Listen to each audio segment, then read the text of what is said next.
dengan mengucapkan Allahumma sholli ala Muhammad wa ala ali Muhammad. Assalamualaikum ya Rasulullah. Mudah-mudahan kita mendapat syafaat dari beliau. Amin ya rabbal alamin. Amin. Yang kami muliakan narasumber kita pada malam hari ini Bapak Mulyadi Willis, SAG MPD. Yang kami hormati Ibu Ketua KKG Provinsi Riau, Ibu Dr. Anda Noryani Syarif. Kemudian yang berbahagia rekan-rekan guru PAI, rekan-rekan guru PAI hebat. Ya, mungkin ini diwakili oleh masing-masing kota dan kabupaten, serta kita melangkah ke pulau yang lain juga, ada Pulau Jawa. Ya, ini merupakan suatu gebrakan yang bagus sekali dari pengurus KKG Provinsi Riau. Dan ini merupakan ajang silaturahim kita sesama guru PAI. Baik Bapak Ibu sekalian, sungguh indah alamnya desa, gunung dan sawah terbentang indah. Para hadirin sahabat semua, mari kita mulai acara dengan bismillah. Bismillahirrahmanirrahim. Ikan kembung dimakan ular, Tuhan dimakan toman. Ya, malam ini kita makan ikan aja ya Bapak Ibu ya. Ayo dukung Merdeka Belajar untuk pendidikan yang berkemajuan. Asik. Baik Bapak Ibu sekalian, untuk tidak memperpanjang waktu lagi, Bapak Mulyadi Willis ini merupakan guru pendidikan agama Islam di SDS Cendana Mandau.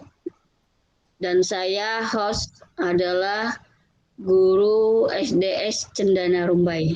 Jadi kami satu yayasan, tapi daerah satu payung kami.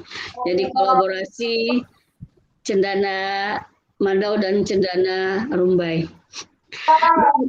Kalau kita bacakan CV dari Pak Mul ini, nggak cukup waktu kita untuk membacakan CV beliau karena banyak sekali pengalaman, webinar, kegiatan yang telah beliau ikuti, dan alhamdulillah ilmunya sangat banyak. Dan tidak salah kita memilih pemateri, yakni Pak Mul yang akan menyampaikan materi tentang pembelajaran berdiferensiasi pada mata pelajaran pendidikan agama Islam. Baik Bapak Ibu, tidak memperpanjang waktu lagi karena waktu sudah menunjukkan di jam saya 19.53. Kita persilahkan kepada Pak Mulyadi Willis. Bu Erna, sedikit kata sambutan. Oh iya, maaf. Ya, sebelum materi dari Pak Mul, kita minta pengarahan dari Kanda kita, Ketua KKG PAI Provinsi Riau, Ibu Dr. Anda Haja Noryani Syarif. Kepada Ibu kami persilakan. Oke, terima kasih Berna. Bismillahirrahmanirrahim. Assalamualaikum warahmatullahi wabarakatuh. Waalaikumsalam warahmatullahi wabarakatuh. Alhamdulillahillazi hadana lihaza wa ma kunna linahtadiya laula an hadanallah. Asyhadu an la ilaha illallah wa asyhadu anna Muhammadan abduhu wa rasuluh. Raditu billahi rabba wa bil islami dina wa bi Muhammadin nabiyya wa rasulah. Puji beserta syukur tak henti-hentinya kita ucapkan kehadirat Allah Subhanahu wa taala yang telah memberikan banyak rahmat dan karunia-Nya kepada kita. Salah satunya adalah meridhoi dan memberkahi mudah-mudahan kegiatan Diklat Nasional yang dilaksanakan oleh KKG PAI Provinsi Riau yang ini adalah hari kedua, malam kedua, dan insya Allah akan kita lanjutkan untuk malam besok yang terakhir. Selawat beriring salam tidak lupa pula kita sampaikan kepada Rasulullah dengan ucapan Allahumma salli ala Muhammad wa ala ali Muhammad. Assalamualaikum ya Rasulullah. Mudah-mudahan dengan selalu berselawat kepadanya kelak kita akan termasuk ke dalam umat yang mendapatkan syafaat darinya. Amin ya rabbal alamin. Amin ya rabbal alamin. Yang sama-sama kita hormati narasumber kita yang tidak asing lagi, Ya, tadi malam juga kita sudah memperkenalkan beliau pada malam hari pertama sebagai host, maka sekarang sebagai narasumber Bapak Mulyadi Willis, dan tadi juga sudah diperkenalkan oleh MC kita Bu Irna, mereka satu payung. Payung berarti Bu Anies juga satu payung kemarin dengan Pak Imam ya. Ternyata kita bersaudara. Iya. Yang terhormat semua pengurus KKG PAI Provinsi Riau yang tidak bisa saya sebutkan satu persatu, di antaranya ada Pak Ismail tadi ya, Bu Rita, Bu Nurpida, Pak Wiwin yang saya juga belum kelihatan, mudah-mudahan nanti bisa bergabung di tengah-tengah kegiatan kita. Ya, terima kasih atas kerjasamanya, semangatnya demi terlaksananya kegiatan kita pada kesempatan kali ini. Kemudian yang tak kalah penting adalah Bapak Ibu yang dirahmati Allah, peserta Diklat Nasional yang dilaksanakan oleh KKG PAI Provinsi Riau yang telah mengikuti selama 2 malam. Jadi Bapak Ibu syaratnya untuk mendapatkan sertifikat 32 jam, kalaupun Bapak Ibu tidak bisa full mengikuti kegiatan ini selama 3 malam berturut-turut, minimal Bapak Ibu ikut 2 malam. Mohon maaf sekali jika nanti Bapak Ibu hanya mengikuti 1 malam saja. Mohon maaf, kami tidak akan mengeluarkan sertifikat Bapak Ibu dengan jumlah jam 32 JP. Ya Bapak Ibu ya, supaya nanti kita sama-sama enak gitu. Saya ikut Bu 1 kali, kalau 1 kali tidak terhitung untuk mendapatkan sertifikat 32 jam. Bapak Ibu, kegiatan ini merupakan kegiatan di akhir tahun ajaran 2022-2023. Kita ingin memberikan penyegaran kepada Bapak Ibu, kita memberikan bekal kepada Bapak Ibu bagaimana nanti Bapak Ibu melaksanakan pembelajaran di awal tahun pelajaran 2023-2024 yang sudah berhadapan langsung dengan kurikulum Merdeka. Untuk tahun ini sepertinya tidak ada lagi sekolah yang tidak melaksanakan kurikulum Merdeka tersebut. Paling tidak kelas 1 dengan kelas 4 sudah melaksanakan. Maka tahun ini juga sudah ada di Provinsi Riau yang mengikuti atau melaksanakan kurikulum Merdeka itu sudah seluruhnya. Artinya dari kelas 1, 2, 3, 4, 5, dan 6 itu sudah ada. Di antaranya adalah Kabupaten Inhil, Kabupaten Siak ya, kemudian Dumai gitu. Ada beberapa kabupaten kota yang sudah mengikuti kurikulum Merdeka ini yang sampai tuntas. Nah, ini Bapak Ibu, jika nanti di tengah jalan di tahun pembelajaran 2023-2024 kita mengalami rintangan atau kesulitan dalam memahami kurikulum Merdeka, kita sudah banyak tempat belajar, kita sudah punya banyak tempat bertanya. Walaupun sebenarnya pemerintah sudah memberikan platform mereka belajar atau PMM itu sudah lengkap sekali Bapak Ibu, tapi monggo kalau Bapak Ibu tidak mampu untuk mengambil intisari atau pembelajaran melalui PMM, maka tempat bertanya itu banyak. Dan mudah-mudahan doakan bahwa tahun depan, ya tahun pelajaran yang akan datang, kegiatan KKG PAI Provinsi Riau lebih intens lagi. Ya, silakan nanti Bapak Ibu ikuti kegiatan kita. Mudah-mudahan ke depannya kita akan lebih banyak memberikan pencerahan dan sesuatu yang baru buat Bapak Ibu sehingga pembelajaran PAI di sekolah itu lebih baik lagi. Mungkin itu mari Bapak Ibu kita simak materi yang luar biasa ini yaitu pembelajaran berdiferensiasi pada mata pelajaran pendidikan agama Islam yang akan disampaikan oleh Pak Mulyadi. Silakan diikuti. Saya tutup dengan Assalamualaikum warahmatullahi wabarakatuh. Mari kita mulai kegiatan ini dengan membacakan basmalah. Bismillahirrahmanirrahim. Ya, terima kasih kepada Ibu Nuryanis yang telah memberikan pengarahannya. Ya, kita ketahui juga debut dari Ibu Nuryanis selaku pengurus, yakni Ketua KKG. Ini kita acungkan jempol kepada beliau dan jajarannya. Itu sangat bagus sekali dan sangat banyak kegiatan yang bisa kita nikmati dan kita rasakan. Baik Bapak Ibu sekalian, kita mulai aja acara kita selanjutnya. Materi pembelajaran berdiferensiasi pada mata pelajaran pendidikan agama Islam yang akan disampaikan oleh Bapak Mulyadi Willis, SAG MPD. Kepada Bapak kami silahkan. Oke, terima kasih Bu Erna. Assalamualaikum warahmatullahi wabarakatuh. Waalaikumsalam warahmatullahi Waalaikumsalam warahmatullahi wabarakatuh. Alhamdulillah. Alhamdulillah. Wassalatu wassalamu ala asrafil anbiya wal mursalin wa ala alihi wa ashabihi Rasulullah ajmain. Selalu kita bersyukur kepada Allah. Alhamdulillah pada malam hari ini kita masih diberikan kesempatan serta kita bisa hadir di room ini bertatap maya untuk meningkatkan silaturahmi kita sekaligus untuk meningkatkan kompetensi kita selaku guru pendidikan agama Islam. Salam dan salam tak lupa kita hadiahkan buat Rasulullah SAW dengan melafazkan Allahumma sholli ala sayyidina Muhammad wa ala ali Muhammad. Yang sama kita hormati Dr. Anda Hajah Nuryanis selaku Ketua KKG PAI Provinsi Riau. Terusnya Bapak Ibu pengurus KKG PAI Provinsi Riau dan teristimewa buat Bapak Ibu KPI hebat Provinsi Riau ataupun yang tamu undangan kami dari luar Provinsi Riau yang hadir pada malam hari ini. Baik Bapak Ibu, izinkan saya di sini sebagai katakan saat ini oleh Ibu Moderator, Bu Erna atau kawan kami satu payung sama-sama Yayasan Pendidikan Cendana yang saya di Duri, beliau Bu Erna di Rumbai. Jadi izinkan saya di sini saya mungkin belum pantas dikatakan sebagai narasumber. Saya baru hanya berbagi dengan Bapak Ibu tentang apa yang sudah saya ketahui dan mungkin di antara kita semua ada yang lebih dari saya, kita saling berbagi saja. Baik Bapak Ibu, sebelum kita mulai, mungkin ada baiknya kita buat kesepakatan atau buat komitmen kita bersama. Yang pertama, selama kegiatan berlangsung nanti atau materi kita berjalan, diharapkan nanti on kamera bagi yang tidak bermasalah dengan jaringan, kemudian off-kan mikrofonnya karena kita ketahui kalau ada dua suara yang berbunyi nanti tidak akan storing atau akan mengganggu kelancaran kegiatan. Yang ketiga nanti silakan disimak dengan baik.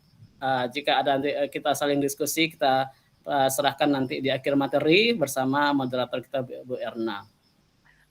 Baik Bapak Ibu, izinkan saya share screen terlebih dahulu.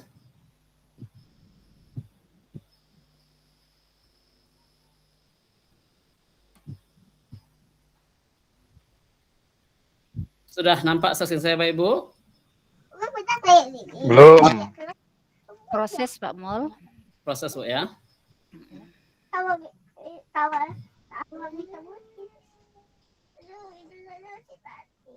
Sudah Bapak Ibu? Sudah. Oke.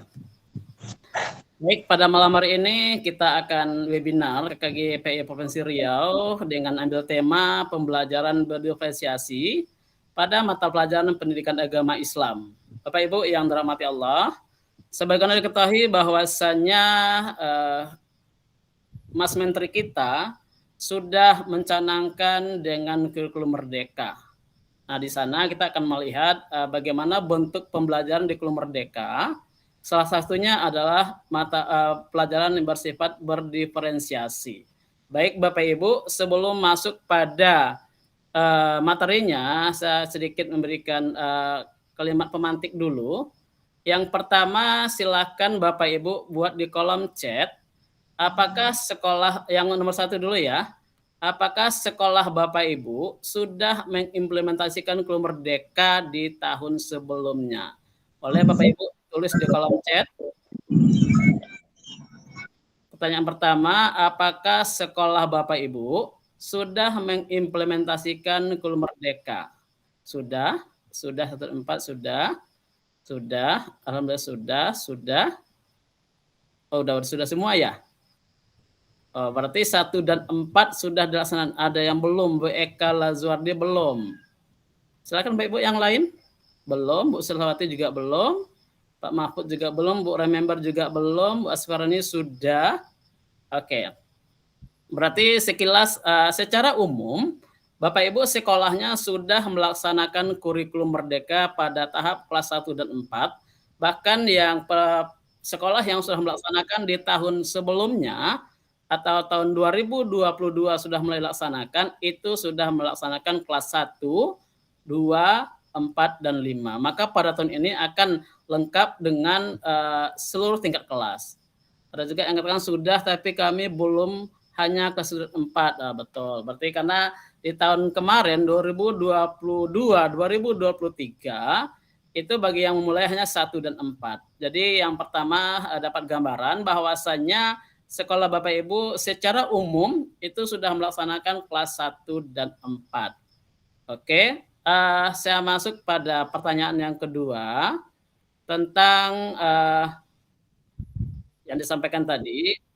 Apakah asesmen diagnostik?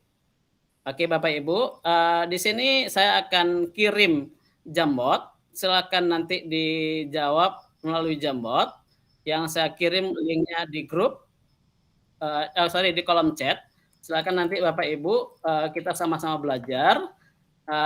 Kita buat nanti jawabannya pada Jambot tersebut. Saya kirim di kolom chat.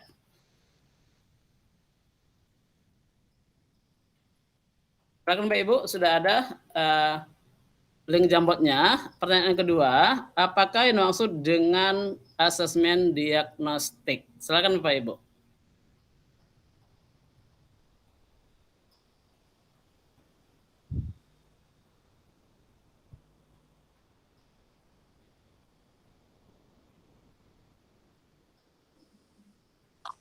Masih proses install Pak Mul. Install dulu. Install dulu, iya, belum punya. Oke.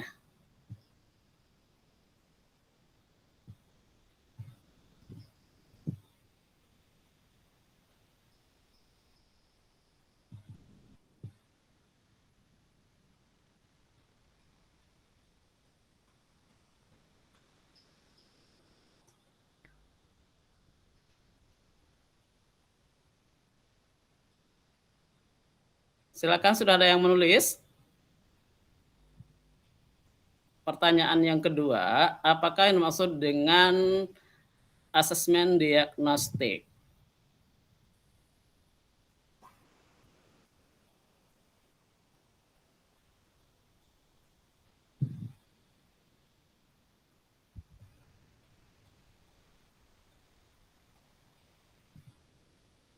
Kirim lagi.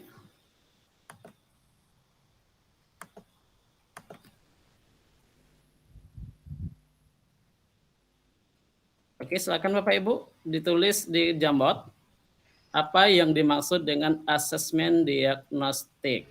Nggak bisa saya menulisnya Pak Mul? Kenapa Bu? Masalah di mana Bu? Saya itu nggak dia di kolom untuk mau nulisnya tuh. Dia minta akses dulu Pak Mul. Oh, sebentar. Berarti kan sebentar saya ganti apanya. Yang lain bagaimana Pak Ibu? Emang nggak bisa? Nggak bisa Pak, harus di-download dulu. Bapak Ibu nggak pakai akun belajar ID atau segala macam?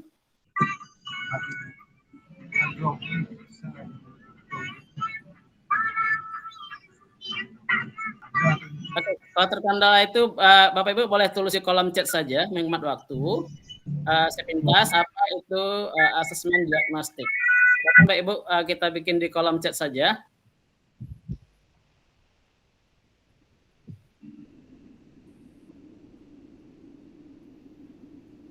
Dari Bapak Nafis Afrika merupakan asesmen dilakukan di awal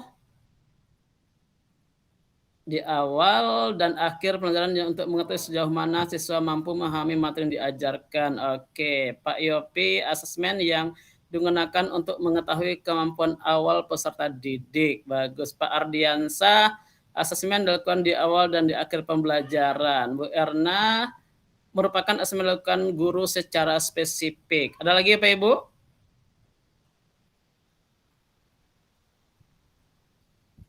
Mbak Asfiarni, asesmen yang dilakukan di awal untuk mengetahui kemampuan peserta didik. Bagus. Lanjut, Bu Eka, pemetaan kemampuan anak sebelum pembelajaran. Oke, Berarti dari gambaran tadi dapat kita simpulkan sebagian besar Bapak Ibu sudah memahami tentang apa yang dimaksud dengan asesmen diagnostik. Kita akan lihat secara jelas apa itu asesmen diagnostik. Asesmen diagnostik adalah asesmen yang dilakukan secara spesifik. Nampak screen saya masih Jelas. Bapak Ibu? Jelas, udah Pak. Oke. Hanya tinggal. Asesmen yang dilakukan secara spesifik untuk mengidentifikasi kompetensi, kekuatan, kelemahan peserta didik sehingga pembelajaran dapat dirancang sesuai dengan kompetensi dan kondisi peserta didik. Jadi ini yang dikatakan asesmen diagnostik, bahwasanya sebelum memulai pembelajaran, guru pendidikan agama Islam pada awal pembelajaran, boleh itu di awal pembelajaran secara umum atau setiap pembelajaran, tapi biasanya dilaksanakan pada awal pembelajaran, contoh pelajaran Al-Quran, kemudian fikih dan segala macam, itu dilaksanakan asesmen dulu untuk mengidentifikasi kompetensi, kekuatan, dan kelemahan peserta didik sehingga pembelajaran. Jadi dengan asesmen itu, seorang guru bisa melihat kemampuan siswa, bisa melihat kelemahan siswa, sehingga pembelajaran dilaksanakan sesuai asesmen itu.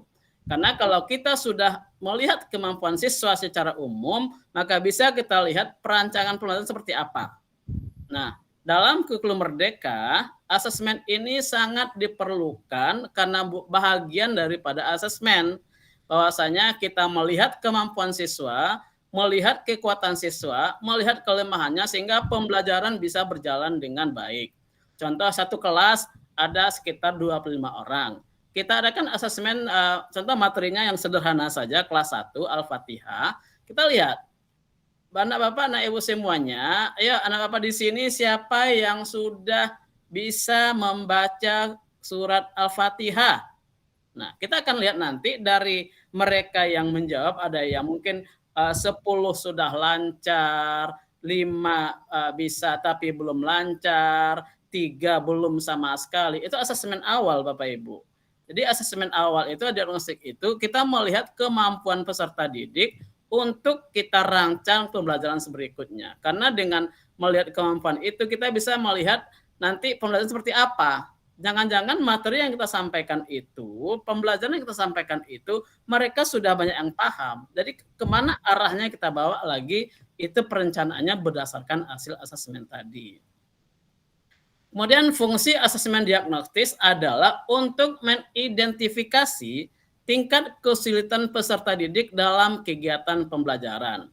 Jika ditinjau dari sisi pendidik, asesmen ini berfungsi untuk membantu guru dalam mengembangkan rancangan pembelajaran yang efektif dan efisien. Nah, jadi bagi kita sebagai guru yang akan melaksanakan pembelajaran, asesmen diagnostik ini sangat penting kita laksanakan melihat kemampuan studi kita. Nah, jika kalau kita tidak melaksanakan, kita akan ngambang, nggak jelas apa yang mau kita sampaikan. Karena mungkin di kurikulum 2013 sebenarnya kita sudah sebagian sudah melaksanakan, cuman mungkin belum terprogram secara detail sebagaimana pada kurikulum Merdeka yang merupakan satu keharusan jika melaksanakan sebuah pembelajaran di asesmen dulu di awal yang namanya asesmen diagnostik.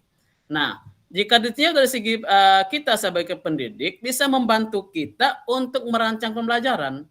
Andai kata kita merancang pembelajaran itu, jika tidak asesmen dulu, kita akan meraba-raba saja. Jadi kalau kita sudah punya asesmen di awal, kita jelas bagaimana kita melaksanakan pembelajaran pada berikut-berikutnya. Nah, berikutnya kita akan melihat apa manfaat dari asesmen diagnostik. Asesmen diagnostik tidak hanya bermanfaat bagi peserta didik, namun juga bagi guru dan kepala sekolah. Adapun manfaat asesmen diagnostik adalah sebagai berikut. Yang pertama, peserta didik akan mendapatkan pembelajaran yang sesuai dengan kompetensi dan kondisinya. Jadi kalau kita sudah melaksanakan asesmen Bapak Ibu, kita akan melihat peserta didik itu akan melihat kondisinya, kompetensinya. Jika kompetensinya itu sudah bagus di suatu materi, berarti kita akan lebih mengembangkan di materi itu. Jika kompetensi anak kita masih kurang, bahkan dikatakan jauh dari apa yang buat dalam TP-nya, berarti kita akan melihat sejauh mana nanti bagaimana kita sesuaikan dengan materi berikutnya. Itulah enaknya di Club Merdeka, bahwasanya guru bisa membuat tujuan pelajaran sendiri, artinya diberikan kemerdekaan bagi kita melihat kondisi kita masing-masing, tidak harus sama antara sekolah A dengan sekolah B. Yang kedua, peserta didik bisa lebih aktif selama kegiatan berlangsung. Karena kita melihat bahwasannya kalau kita sudah melaksanakan asesmen tadi, kita bisa melihat bagaimana siswa itu akan lebih aktif. Siswa kita akan lebih pembelajarannya akan berlangsung secara baik. Karena kita akan melihat siswa itu dia sudah kita kelompokkan sesuai dengan kompetensi yang mereka miliki. Nah, yang ketiga, pencapaian peserta didik bisa meningkat. Kenapa? Karena kita sudah melihat kemampuan mereka secara awal. Kalau kita sudah melihat kemampuan mereka secara awal, maka potensinya, prestasinya, tujuan pembelajaran kita akan lebih meningkat ketimbang kita belum mengetahui sama sekali. Kemudian yang keempat, guru akan lebih mudah membuat rancangan pembelajaran yang mengakomodir kompetensi dan kondisi peserta didiknya. Jadi kalau seandainya kita sudah laksanakan asesmen di awal, bisa kita mengakomodir secara pasti. Bisa kita akan melihat bahwasanya potensi mana yang perlu kita kembangkan, potensi mana yang perlu kita gali lebih dalam, dan potensi mana yang butuh pengayaan saja. Yang terakhir, guru bisa mendapatkan umpan balik dari peserta didik setiap pembelajaran. Jadi kalau seandainya kita pembelajaran tadi dilaksanakan secara baik, maka kita sudah jelas bagaimana potensi anak, jadi lancar perjalanan kita atau lancar pembelajaran dari awal sampai akhir. Mungkin kita langsung diskusi saja sambil jalan, nanti Bapak Ibu kalau ada yang diskusi silakan di raise hand saja supaya nanti kita lebih interaktif. Jadi boleh lewat langsung raise hand saja atau langsung komentar di kolom chat juga boleh Bapak Ibu. Izin Bu Erna ya. Oke, itu tentang asesmen diagnostik. Berikut Bapak Ibu saya minta pertanyaan yang ketiga. Apakah yang dimaksud dengan pembelajaran berdiferensiasi?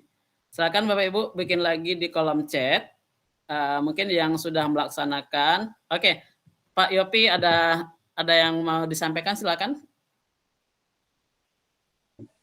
Ya ini Pak Mul, mohon maaf untuk asesmen diagnostik itu karena tadi digunakan sebagai salah satu landasan untuk merancang pembelajaran. Apakah asesmen itu dilakukan setiap kali mau melaksanakan pembelajaran, artinya itu di dalam kelas, atau itu dilakukan di awal tahun pelajaran untuk rencana pembelajaran selama 1 tahun di kelas tertentu begitu Pak.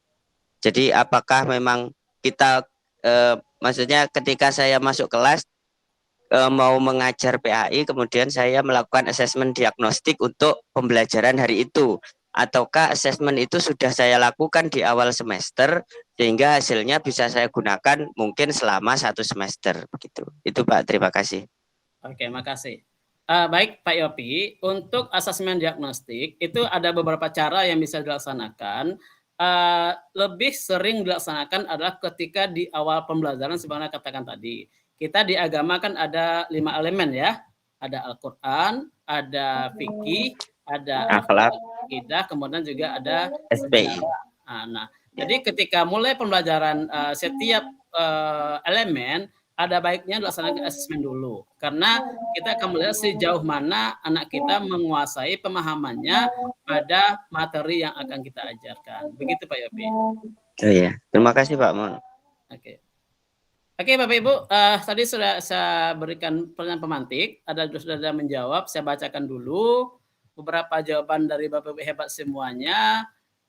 Di sini Asesmen itu sudah tadi masuk pada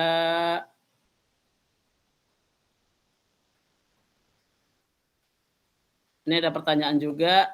Pak Mul mau tanya, sama nggak asesmen diagnostik dengan post-test dan pre-test? Nah, Bapak Ibu, asesmen diagnostik adalah asesmen di awal pembelajaran melihat kompetensi dan kelemahan peserta didik. Sementara post-test biasanya kita laksanakan di akhir pembelajaran dan sekarang dikenal dengan nama istilah asesmen sumatif. Kalau di Merdeka namanya asesmen sumatif. Jadi itu tidak sama. Jadi antara asesmen diagnostik dengan itu berbeda. Kalau asesmen diagnostik itu di awal, post-test itu istilah di pembelajaran kita sebelumnya. Kalau pada kurikulum Merdeka itu dikenal dengan asesmen sumatif atau di akhir pembelajaran itu berupa kalau dulu istilahnya dengan ulangan harian atau mid semester atau semester itu yang dinamakan post-test. Jadi tidak sama antara asesmen diagnostik dengan post-test. Post-test itu lebih mirip kepada asesmen sumatif. Dan pre-test itu biasanya adalah melihat ke secara umum, artinya kemampuan mereka juga. Cuman sekarang lebih diberatkan kepada kemampuan awal peserta didik. Oke, berikutnya kita tadi sudah ajukan pertanyaan, sudah ada yang menjawab tentang pembelajaran berdiferensiasi. Ini Cik Gurita Samela sudah menjawab, pembelajaran yang berusaha memenuhi kebutuhan setiap murid. Oke, bagus. Lanjut. Bu Ani Fitriani Pulungan menjawab pembelajaran yang dikelompokkan sesuai kemampuan siswa. Bagus. Kemudian Ibu Sri Agustiani, pembelajaran berdiferensiasi adalah usaha menyesuaikan proses pembelajaran dengan memberikan beragam cara untuk memenuhi kebutuhan setiap murid. Oke, Bu Aspiarni, pembelajaran berdiferensiasi adalah pembelajaran yang berpusat pada siswa. Bagus. Udah benar semua nih. Oke, Bapak Ibu, kita jelaskan sedikit, nanti kita saling diskusi saja tentang pembelajaran berdiferensiasi. Ini sudah.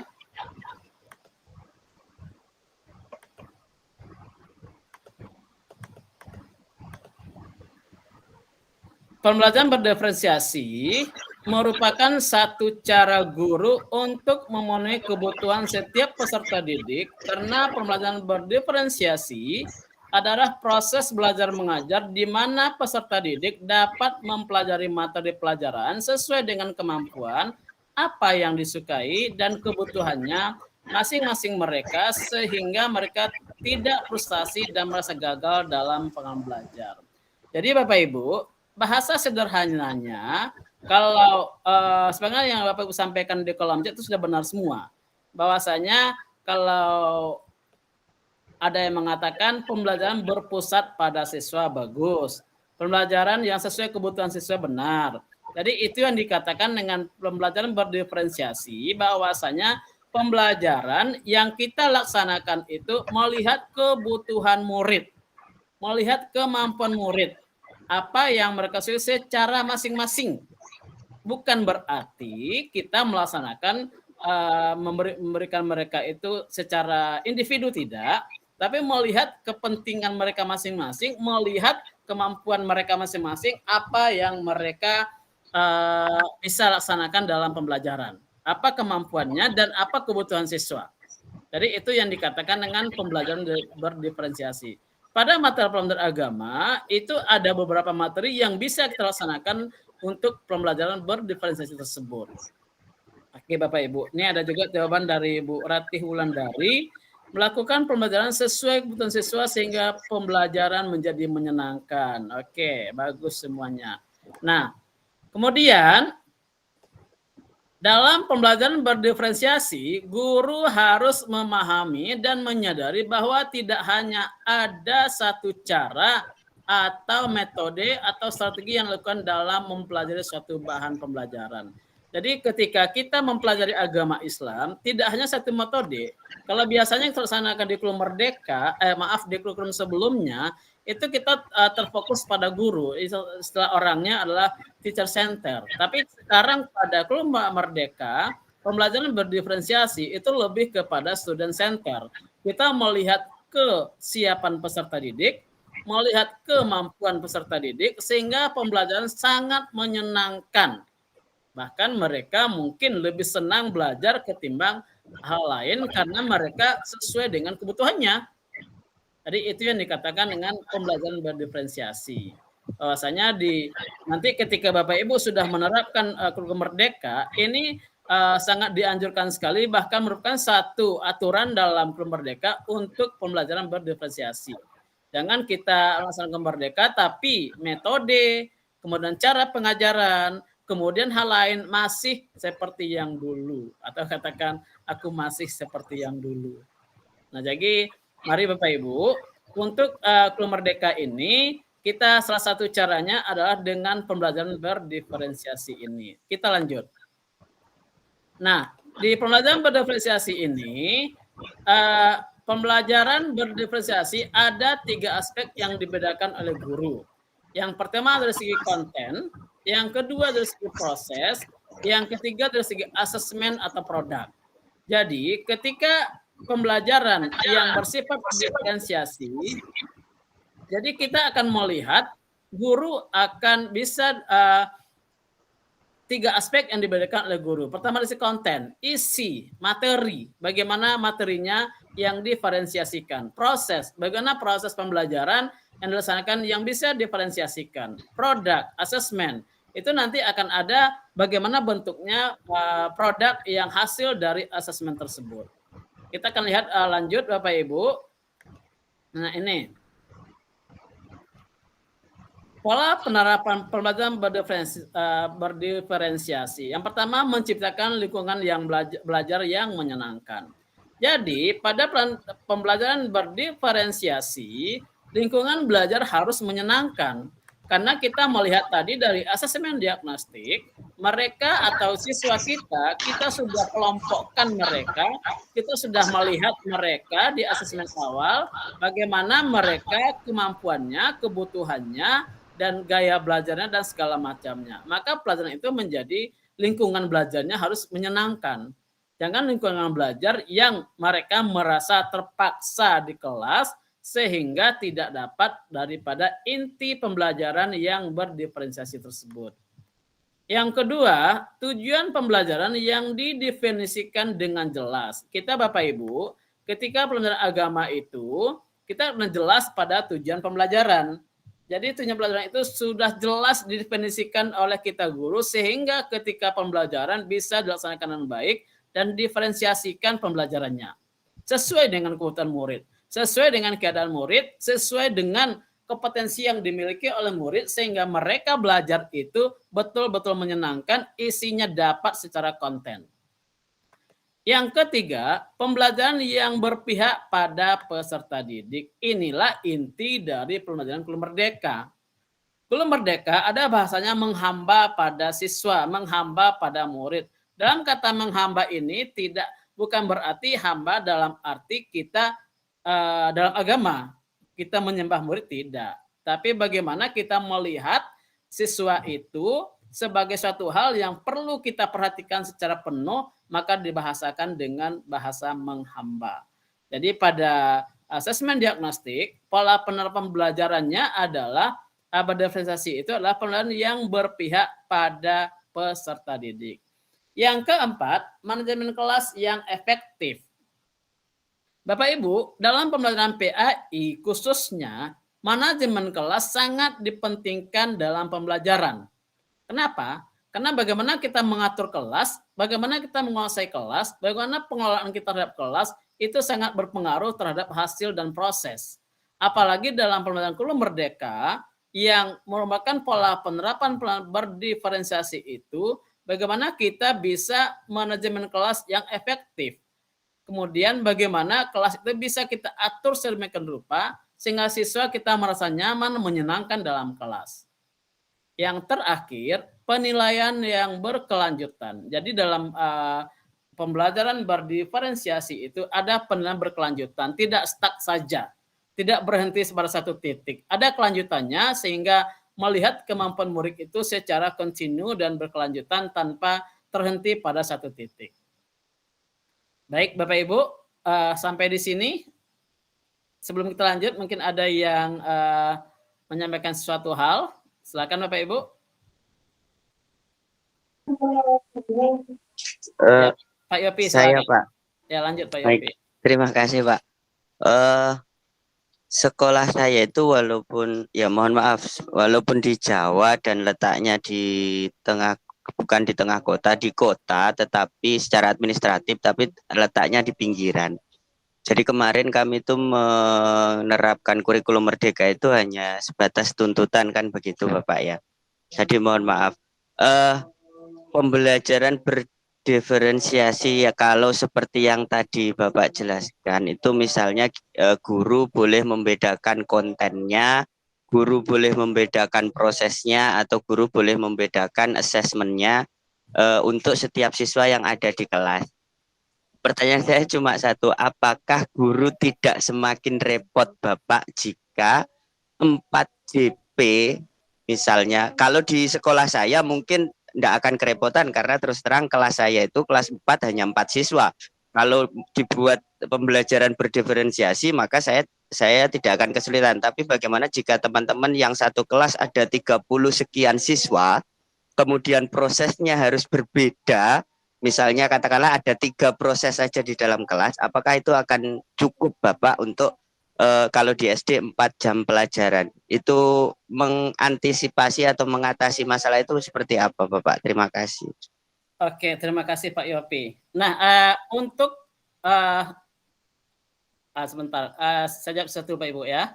Untuk pertanyaan Pak Yopi akan tidak merepotkan, kita sudah laksanakan di awal tadi asesmen diagnostik bahwasannya untuk melihat kemampuan, gaya belajar, dan kompetensi siswa, kita kelompokkan sesuai dengan potensi siswa itu sendiri. Apakah tidak kerepotan? Nanti kita akan melihat pembelajarannya, bagaimana cara belajarnya tidak akan kerepotan, Pak. Artinya sambil jalan nanti ketika belajar di kelas itu, nanti gini, contoh materi Al-Fatihah tadi.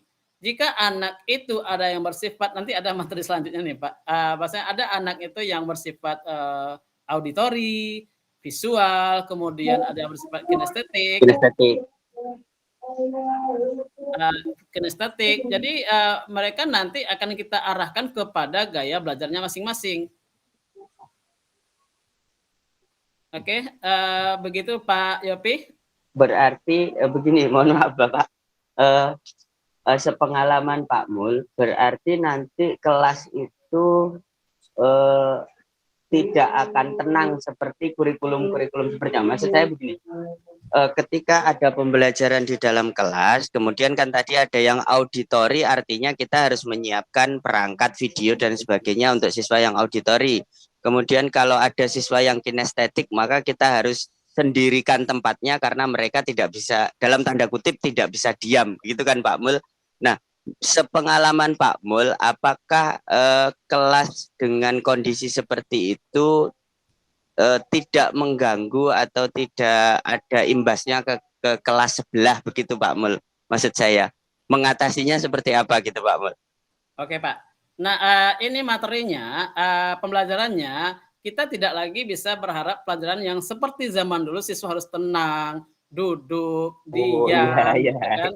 Jadi ada beberapa ragam di sana karena siswa melihat gaya belajar anak. Jadi ada yang suka mereka, kalau mereka bisanya auditori, kinestetik yang suka jalan-jalan atau bergeraknya banyak, kasihlah materi yang pada mereka yang di materi yang sama, cari cara belajar atau model pembelajaran yang bisa mereka untuk contoh Al-Fatihah tadi. Mungkin bisa Bapak taruh nanti potong seperti di dalam segala macam. Jadi nanti yang apa mohon di-mute sebentar. Jadi ketika mereka suka bergerak itu, mungkin bisa dibuat kartu permainan yang mereka bergerak semuanya untuk penyusunan surat Al-Fatihah dan segala macamnya, itu bagi mereka yang kinestetik tadi. Kalau bagi mereka yang suka visual, audio visual, bagaimana ditayangkan surat Al-Fatihah itu dalam bentuk infokus dan segala macam, mereka akan lebih bisa untuk memahaminya. Kalau mereka yang suka dengan audio tanpa visual, mereka diberikan bacaan Al-Fatihah tadi, sehingga suasana kelas itu hidup tidak monoton pada satu titik yang Bapak sampaikan tadi gitu. Mic-nya mati Pak Yopi. Berarti tidak harus seperti zaman dulu yang kelas itu harus tenang, anteng, tidak, dan Pak. ini gitu ya Pak ya? Ya tidak Berarti lagi. Iya, berarti sejak awal di kelas itu secara alami harusnya sudah ada kelompok-kelompok sesuai dengan gaya belajar anak Gaya gitu ya Pak? masing-masing. Oh iya. iya. Oke, Ya, terima masih. kasih Bapak, sudah jelas. Oke, lanjut Pak Saiful Latif, silakan.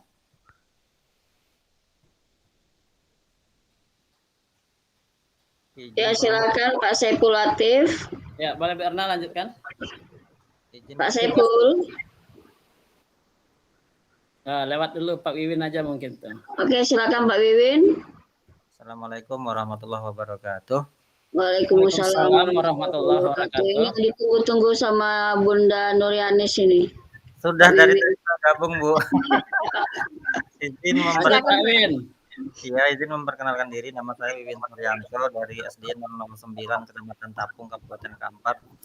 Jadi gini Pak Mul, mungkin kita di sini berdiskusi sambil sharing-sharing ya mungkin lebih tepatnya. Karena di sekolah saya itu tahun kemarin kelas 1 dan kelas 4-nya memang sudah seharusnya itu sudah menerapkan kurikulum merdeka. Tapi pada kenyataannya memang saya secara pribadi belum menerapkan terutama pembelajaran berdiferensiasi ini secara 100% karena memang untuk pelaksanaannya itu memang saya sendiri teknisnya masih bingung Pak Mul. Jadi selama ini di kelas 4 yang harusnya menggunakan pembelajaran berdiferensiasi, saya masih menerapkan gaya belajar yang lama, model lama gitu. Jadi maksud saya itu teknisnya itu seperti apa gitu ya? Mungkin bisa berbagi pengalaman anak-anak, kita kelompokkan anak-anak dengan gaya belajar macam-macam dengan satu materi yang sama itu masih di pikiran saya masih belum tergambar gitu Pak Mul. Jadi Oke, Pak. masih mengambang gitu. Jadi selama ini yang saya praktekkan saya masih dengan model yang lama memang terus terang seperti itu karena diferensiasi ini bagaimana sih penerapannya, teknis cara menerapkannya dalam satu kali pertemuan dengan gaya belajar anak yang berbeda-beda. Itu yang pertama. Yang kedua kalian saya tadi mau bertanya nih untuk asesmen diagnostik. Kita kan mungkin ya kita mengajar PA ini berbeda dengan karakter guru kelas. Kalau guru PA ini kayaknya dari kelas 1 atau kelas 2, kelas 3 sampai kelas 6. Jadi saya rasa kita sudah paham gaya belajar anak yang kita didik karena setiap tahun ketemu anaknya itu juga anaknya gitu. Beda mungkin dengan guru kelas yang mungkin kelasnya berpindah-pindah. Tapi kalau guru PAI menurut saya kayak saya secara pribadi ngajar dari kelas 2 sampai kelas 6, saya paham nih anak ini yang kurang, anak ini yang lemah, anak ini yang menonjol itu saya paham. Jadi mungkin asesmen diagnostik itu kita sudah lakukan, cuman mungkin tidak sesuai dengan yang seharusnya gitu. Intinya ketika kita masuk ke kelas yang baru, nantilah misalkan di tahun ajaran 2000, 2003, 2004, saya misalkan nih masuk kelas 4, kelas 5, kelas 6.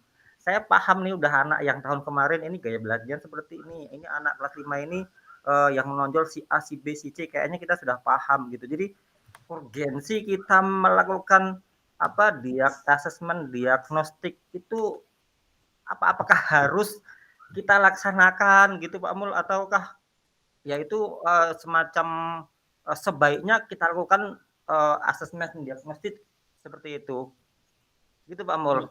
Oke Pak. Yang kedua-duanya pertanyaan itu saling berkaitan. Yang pertama tentang bagaimana sih cara melaksanakan pembelajaran berdiferensiasi itu, karena pengalaman Pak Win bahwasanya tahun kemarin sebenarnya sudah melaksanakan mengimplementasi kurikulum merdeka, cuman belum melaksanakan pembelajaran berdiferensiasi itu secara maksimal. Begitu Pak Win ya. Yang kedua tentang asesmen diagnostik. Saya berangkat dari kedua dulu Pak Win. Untuk asesmen diagnostik ini, kita adalah melihat kemampuan awal peserta didik dari segi potensinya, kemudian juga kesiapan belajarnya, kemudian juga tentang hal lain yang berkaitan dengan proses pembelajaran nanti.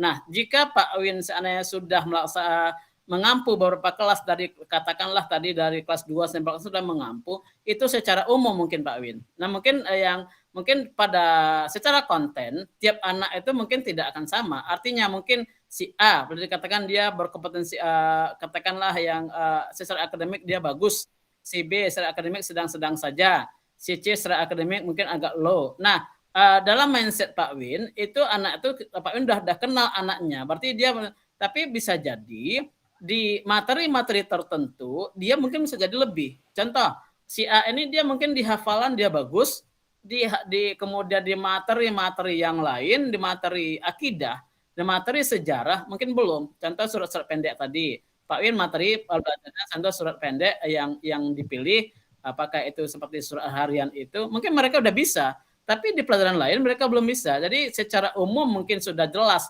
bagaimana karakter siswa tersebut. Cuma untuk lebih pastinya, setiap awal pembelajaran, terutama setiap awal elemen daripada pembelajaran PAI, itu ada baiknya diadakan asesmen lagi. Tapi walaupun begitu, Pak Win karena sudah nampak kemampuan dasar secara umum anak itu sudah jadi modal. Cuman supaya lebih terarah lagi dalam pembelajaran berdiferensiasinya, setiap elemen-elemen yang akan masuk pembelajaran baru, adakanlah asesmen walaupun sederhana.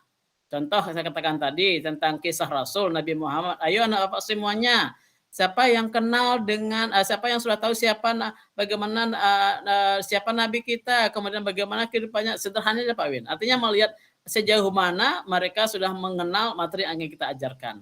Tapi kalau secara umum sudah kenal mereka semuanya, Pak Win sudah kenal si A itu udah anaknya pintar, si B ini anaknya low dan segala macam, itu merupakan secara umum baru. Tapi bisa jadi bahan, cuman coba lebih pastinya Pak Win laksanakan asesmen secara sederhana saja di setiap elemen pembelajaran. Nah, berangkat dari situ, Pak Win baru akan melaksanakan pembelajaran berdiferensiasi tersebut. Karena yang katakan tadi, kita akan melihat gaya belajar anak, mana yang audio, mana yang kinestetik, dan mana yang audiovisual dan segala macamnya. Jadi pembelajarannya itu sesuai dengan gaya belajarnya. Di Al-Fatihah tadi contohnya, mana yang suka membaca, mereka suka rajin menghafal dengan buku, kasihlah buku pembelajaran. Mana yang suka bergerak-bergerak saja, yang nggak bisa tenang di kelas, buatlah kartu-kartu dan segala macamnya yang bisa bergerak, tapi tujuannya sama, untuk menghafal surah Al-Fatihah. Apalagi yang suka dengan audiovisual atau dengan nyanyi, hidupkanlah atau dengarkanlah bagi mereka visual-visual tentang soal Fatihah. Jadi intinya sama, hanya prosesnya berbeda melihat kepada potensi anak, melihat gaya belajar anak yang intinya sama, mencapai tujuan yang sama, yaitunya bagaimana menguasai dan memahami tentang surat Al-Fatihah. Begitu Pak Win. Oke, apakah kemudian pembelajaran berdiferensiasi ini kita masukkan di modul pembelajaran Pak Mul dengan waktu? Ya betul. Nah, itu perencanaan kita. Karena kita akan berangkat dari perencanaan modul pembelajaran, bagaimana mekanisme yang kita laksanakan. Kita sudah akan lihat apa perencanaan kita ini harus ada di modul kita. Di modul persiapan kita mengajar, di modul pembelajaran harus ada tentang gaya belajar anak, kita masukkan di sana. Kan kita nanti akan mengelompokkan saja yang mana anaknya sesuai kondisi di lapangan. Tetap diadakan, dicantumkan dalam modul pembelajaran. Ya Pak Win? Pak Win? Kayaknya udah Pak. Mungkin kita lanjut dengan Ibu Masita. Satu lagi Bu ya, nanti kita tanya ke Mas.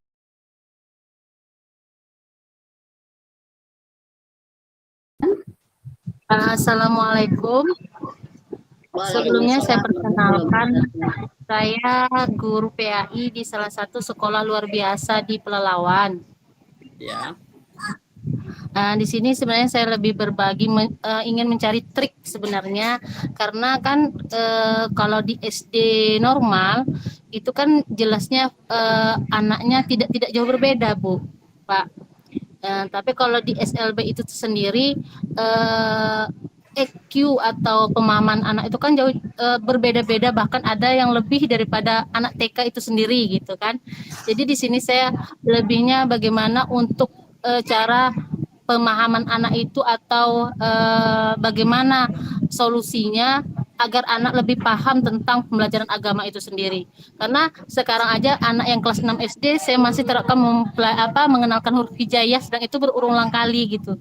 Jadi trik atau bagaimana solusinya agar anak itu lebih cepat memahami dalam pembelajaran agama itu sendiri. Terima kasih, Pak. Oke, Bu.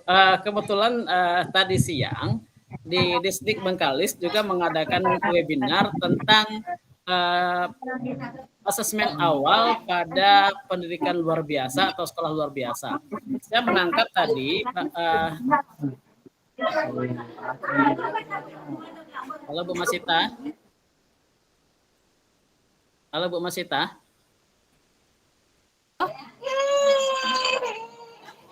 Halo. Ya, saya ulangi. Tadi di Distrik Bengkalis juga melaksanakan webinar, kebetulan Pak Ismail sebagai moderatornya, itu tentang pembelajaran diagnostik, asesmen diagnostik pada sekolah luar biasa. Artinya apa? Walaupun itu sekolah luar biasa, tetap melaksanakan asesmen diagnostik yang intinya nanti adalah untuk pembelajaran berdiferensiasi. Ya, yang jadi masalah sekarang adalah bagaimana triknya agar di sekolah luar biasa itu mereka cepat mendapat pelajaran dengan materi-materi agamanya, sebagaimana yang disampaikan Bu Masita. Bu Masita, saya ketahui bahwasanya kita berangkat dari kemampuan anak. Kalau kemampuan anak kita boleh katakan ada berkebutuhan khusus, kita nggak bisa mematok mereka sama dengan anak-anak yang normal. Itu udah pasti, Pak Ibu ya. Jadi, walaupun begitu, tentu Bu Masita punya tujuan pembelajarannya. Seperti apa tujuan pembelajaran yang Bu Masita buat sesuai dengan kondisi anak yang di sana. Jangan nanti jangan disamakan anak yang berkebutuhan khusus dengan anak normal atau segalanya, itu tidak masuk jadinya. Jadi mungkin Bu Masita buatlah, apalagi di Keluar Merdeka itu Bu Masita kan punya diberikan kewenang untuk tujuan pembelajaran. Sejauh mana kira-kira tujuan pembelajaran bisa dicapai, buatlah segitu. Jadi kalau nanti sudah tercapai tujuan pembelajaran Bu Masita, berarti sudah bisa masuk pada materi yang disampaikan tadi, bahwasanya Bu Masita sudah berhasil dalam mengajar. Tapi kalau seandainya tujuan pembelajarannya diangkat tinggi dari kemampuan anak yang kita tahu dari asesmen tadi, mereka hanya sampainya di tingkat 2, dibuat di tingkat 4 dan 5, tentu itu belum masuk jadinya. Itu Bu Masita. Sesuaikan dengan tujuan pembelajarannya.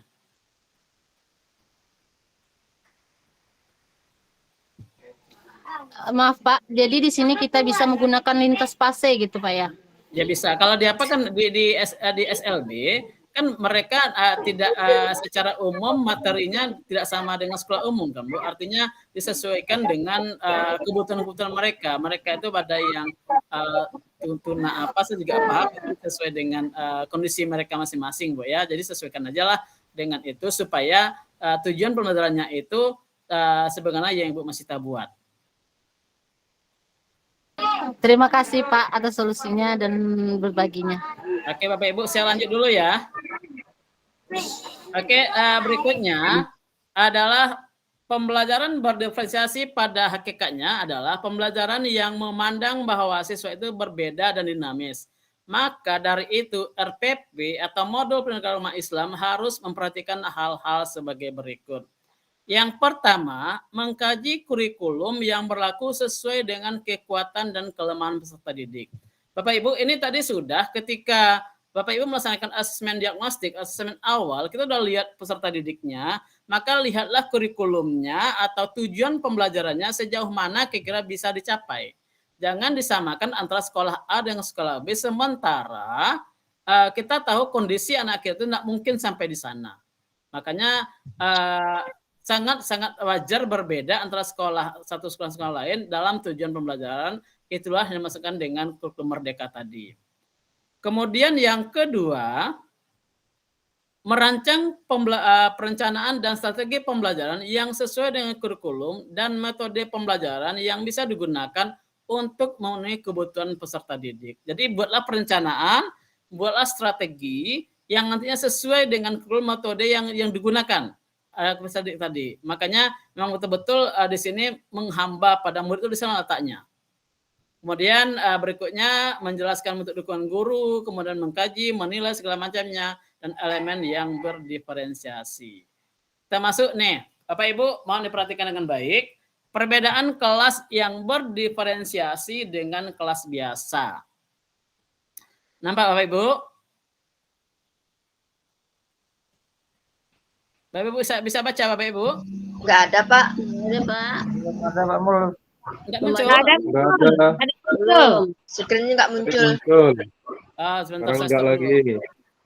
Oke, saya stop Masih dulu. malu dia tuh Pak. Kayaknya belum kenalan itu. Sebentar saya ulang lagi.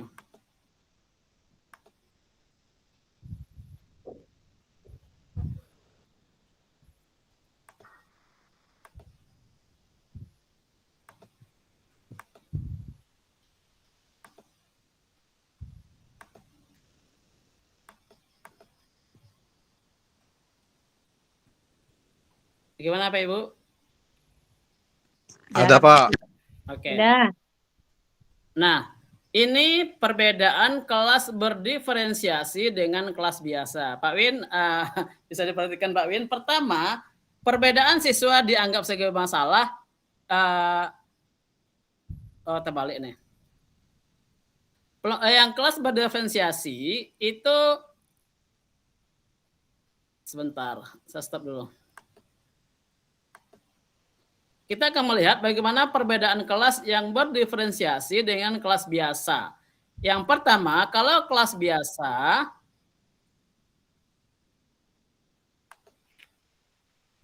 bentar Pak Ibu.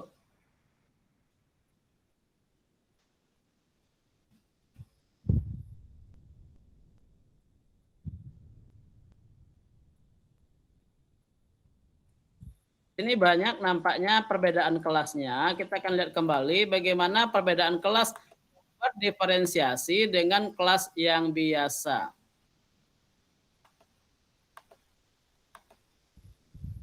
Bentar Bapak Ibu.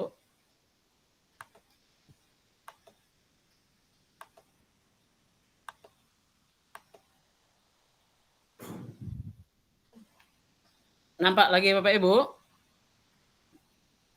Sudah Pak, sudah. Ya. Ini perbedaan kelas yang berdiferensiasi dengan kelas biasa. Yang pertama, kelas biasa, perbedaan siswa dianggap sebagai masalah. Tapi pada kelas yang berdiferensiasi, perbedaan siswa disikapi dengan sebagai dasar perencanaan. Ini perbedaan yang pertama yang muncul, bahwasanya ketika kita di kurikulum Merdeka, kalau ada perbedaan kelas itu adalah dasar kita merencanakan pembelajaran, bukan sebagai masalah. Tapi di biasanya kita apabila dalam sana pembelajaran itu kalau beragam anaknya itu sudah pusingnya minta ampun. Betul enggak Pak Ibu? Benar. Iya, jadi kalau dalam berdiferensiasi itu merupakan bahan kita atau dasar kita untuk perencanaan. Yang kedua, kalau kelas biasa, penilaian dilakukan di akhir. Tetapi pada kelas berdiferensiasi, penilaian dilakukan secara terus-menerus. Ini yang dinamakan dengan penilaian formatif dalam penilaian kurikulum Merdeka. Bahwasanya penilaian proses, laksanakan penilaian sepanjang pembelajaran. Bagaimana caranya? Itu nanti ada cara dalam penilaian formatif. Kita nggak bahas itu, makanya kita bahas tentang diferensiasi dulu. Yang ketiga, kalau kelas biasa itu lebih menonjolkan kecerdasan intelektual. Sementara kelas berdiferensiasi itu mengakui adanya kecerdasan yang majemuk. Bapak Ibu, di kelas kita itu berbagai macam ragam siswa kita. Nah, makanya kalau kelas kita berdiferensiasi itu adanya kecerdasan yang beragam. Tapi kalau kelas biasa yang pintar itu lebih diperhatikan, lebih diayomi. Tapi itu yang sering kita laksanakan. Nah, kalau di kelas biasa berikutnya hanya ada satu definisi keunggulan. Tetapi pada kelas berdiferensiasi, keunggulan diukur dari perkembangan. Sejauh mana perkembangan peserta didik kita, sejauh mana mereka melihat perkembangan mereka itu kita bisa melihat di dalam proses pembelajaran dikatakan dengan penilaian formatif tadi. Oke, selanjutlah pertanyaan dari Bu Nurlaili, silakan. Lanjut Bu Erna. Ya, silakan Bu Nurlaili. Bu Nurlaili. Bu, atau Ibu Untung Suryani? Ya, boleh, silakan. Silakan Ibu Untung. Ya, terima kasih. Mungkin bisa Bismillahirrahmanirrahim. Ibu, supaya kita bisa lihat juga, kita bisa kenalan di dunia maya ini. Ya, Boleh. kebetulan tadi saya lagi di jalan tadi. Silakan, Bu. Lanjut, Bu. Ya. Assalamualaikum warahmatullahi wabarakatuh. Waalaikumsalam warahmatullahi wabarakatuh. Perkenalkan, nama saya Untung Suryani dari SD Negeri 13 Tualang dari Kabupaten Siak. Begini Pak, saya kan ada beberapa kali mengikuti pelatihan tentang kurikulum merdeka ini. Cuman saya utarakan, mana tahu saya salah ya Pak ya, atau salah menanggapi seperti ini Pak. Di sana berapa kali saya mengikuti mengatakan bahwasanya kita kan penilaian kita itu kan per TP ya Pak ya. Ya.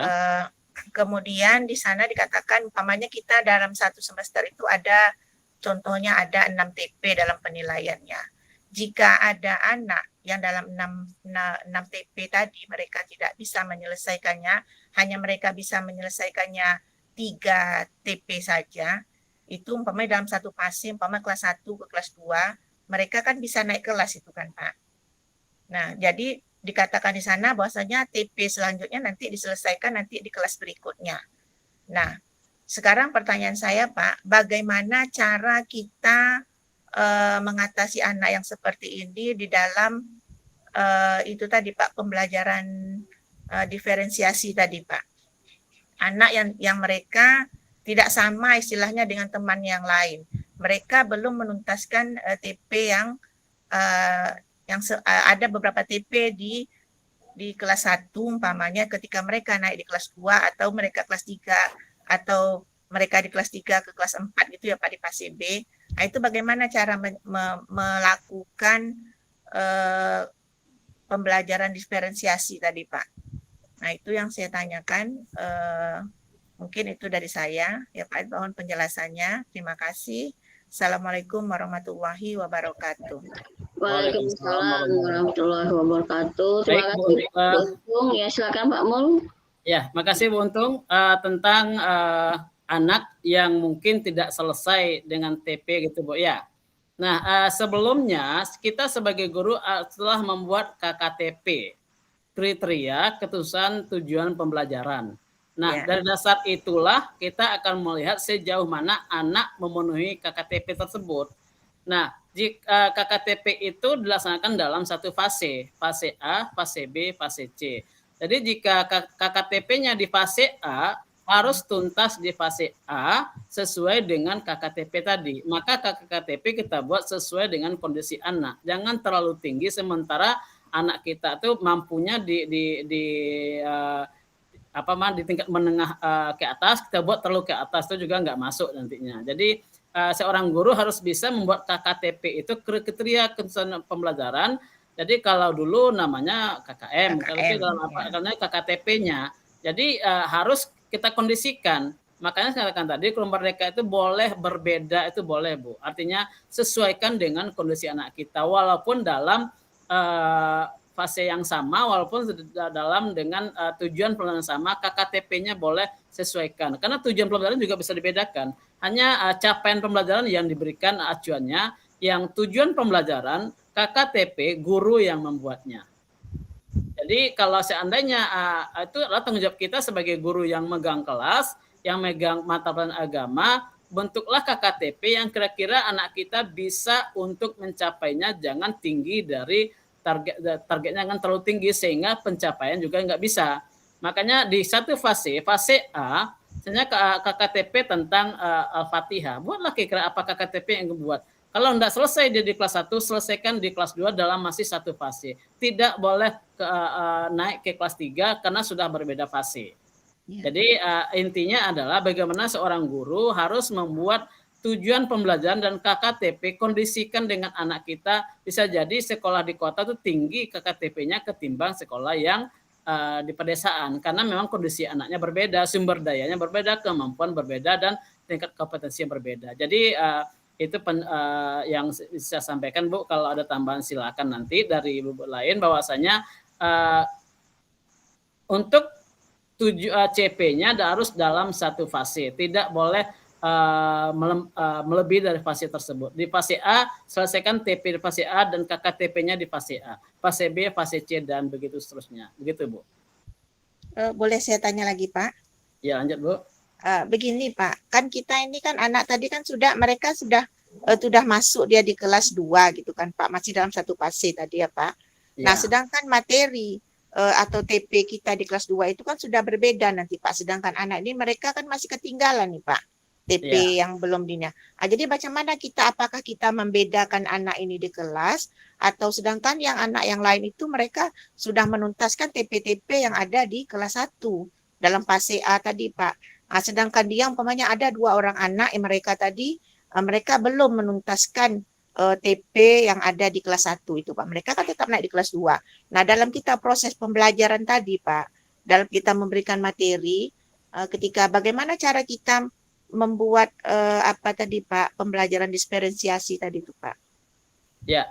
Dengan yang berbeda tadi itu gitu. Ya, kan diferensiasi adalah sesuai dengan kebutuhan murid, sesuai dengan keadaan murid dan kompetensi murid. Andai kata di fase A tadi, kan masih fase A itu kan kelas 1 dan 2. Di materi yang sama, ada yang sudah bisa menguasai KKTP, ada yang masih belum. Di fase yang masih fase yang sama, usahakan mereka bisa menguasai semuanya dengan cara trik yang tadi. Artinya, Ibu boleh membuat KKTP yang seimbang antara anak itu, supaya anak yang di bawah tadi diberikan, yang sudah tadi berikan pengayaan tapi masih dalam fase tersebut, yang tidak diberikan materi-materi tambahan atau remedi tadi, supaya KKTP-nya, TP-nya tercapai. Jadi masih dalam satu fase, usahakan semua bisa melampaui KKTP yang telah Ibu buat. Tunggu ya. Oke, lanjut. Satu lagi. Sebelum kita masuk pada materi berikutnya. Kita lanjut dulu. Oke, Bapak Ibu. Yang berikutnya, silakan dilihatlah saja. Nanti adalah tentang perbedaan kelas antara kelas berdiferensiasi dengan kelas biasa. Kalau kelas biasa itu lebih fokus kepada materi pembelajaran. Sementara di kelas berdiferensiasi bagaimana anak itu terampil untuk menguasai materi. Dan seterusnya sampai kepada nomor 12. Oke Bapak Ibu, saya lanjut masih dalam materi ini. Nah, ini yang perlu kita pahami tentang penerapan pembelajaran berdiferensiasi. Nih Bapak Ibu, yang pertama, pembelajaran berdiferensiasi itu secara konten.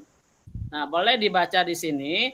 Berdasarkan gaya belajar peserta didik, contoh, seorang guru pendidikan agama Islam kelas 4 SD sedang mengajarkan mengenai indahnya saling menghargai dalam keberagaman.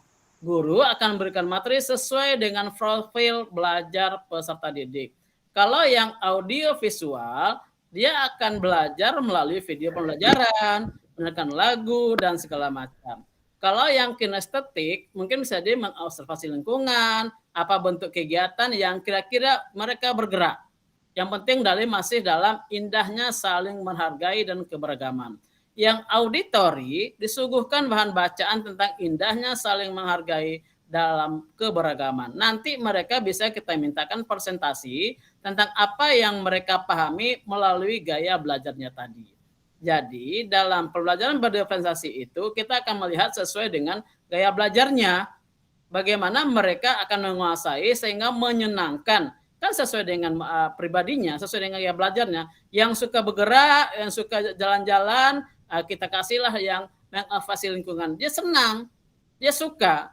Yang suka visual, audio visual, berikan tontonan, dengarkan lagu-lagu yang bersifat saling menghargai dan dalam keberagaman, mereka akan lebih fokus.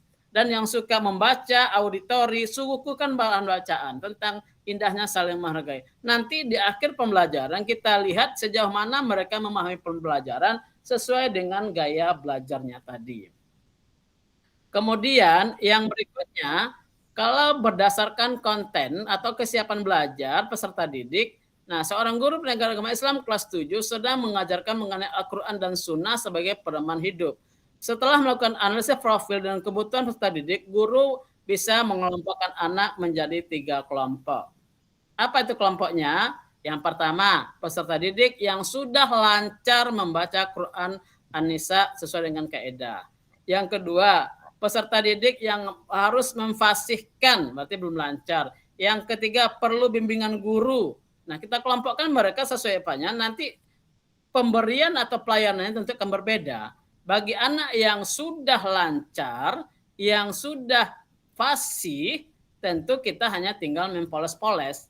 Bagi anak yang masih nomor 2, yang harus memfasihkan, di situ kita akan lebih serius. Apalagi di kelompok yang 3 perlu kita bimbing. Nah, bisa jadi nanti bagaimana tekniknya adalah itu kita serahkan kepada guru. Yang penting mereka sesuai dengan potensi mereka dalam memahami pembelajaran. Berikut ini contoh-contoh semua Bapak Ibu sampai kepada slide yang ke-27 itu merupakan bentuk-bentuk daripada diferensiasi atau gaya belajar dan segala macamnya yang bisa kita laksanakan. Nanti ini bisa kita share di grup supaya kita pelajari. Mungkin itu saja materinya. Silakan langsung tanya jawab Bapak Ibu. Masih ada yang raise hand? Ya. Lanjut kepada Bu Erna. Izin. Bu Erna, Pak Mul. Bu Erna, mana Bu Erna? Saya stop screen, share ya. Bu Erna. Bu Erna. Lanjut aja. Silakan Bu Nurlaili, silakan. Izin Pak Mul. Bentar Pak, sesuai apa tadi ada Bu Nurlaili. Silakan Bu Nurlaili. Bu Nurlaili. Dibuka mic-nya, Bu.